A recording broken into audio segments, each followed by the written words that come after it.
Okay, let's talk about returns on Poshmark from a seller's perspective. It's definitely a seller's worst nightmare to get that case opened on an item, but the only way that you're really going to be able to have Poshmark accept a return request is if the item is not as described. This is Poshmark's return policy that is listed on their app. This is just the first screenshot of it.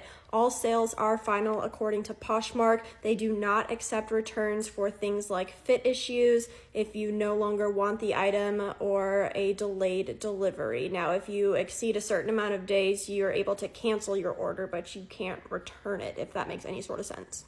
Down here is where they kind of expand a little bit more on the not as described when you open up a case. If you're a buyer and you receive an item, you can open up a case to request a return. Then a conversation goes between you and the seller, and Poshmark kind of moderates that conversation to determine, and they ultimately have the decision whether to accept the return request.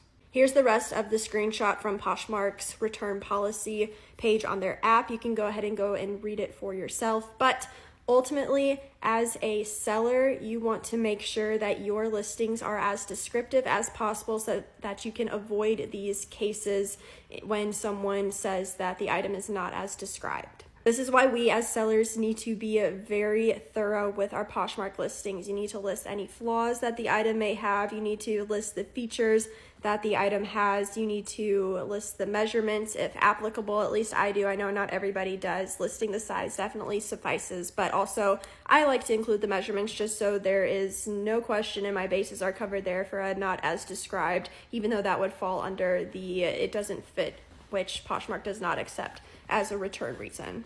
I've only accepted 2 returns on Poshmark. One was for a pair of jeans. I listed the wrong jean style, and I also did not include a photo of the tag that listed the style, so that was an error on my part, so I accepted the return for that item. The other item, the buyer received it and found that it had a hole in it. I did not know that it had a hole in it, and you couldn't tell by the pictures whether or not it had a hole in it. So I did accept that return, and when I got it back, it did just have a little hole in it. It didn't look like excessively damaged or anything, but I did accept that return as well. Now, I have had someone try to open up a case and return a dress. It was a Lily Pulitzer dress, so if you know anything about that brand, it is very vibrant.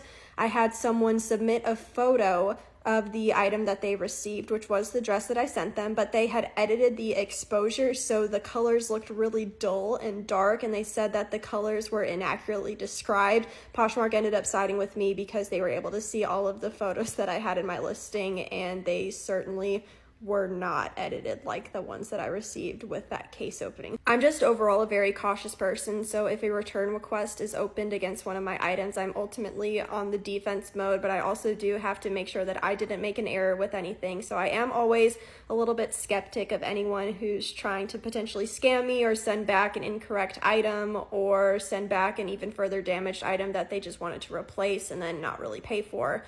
But that's kind of the ways that people can scam you when you're selling on Poshmark, and then that's what ends up happening when a return request is fulfilled. But I have not yet had anything like that happen to me, and hopefully don't have anything like that happen to me in the future.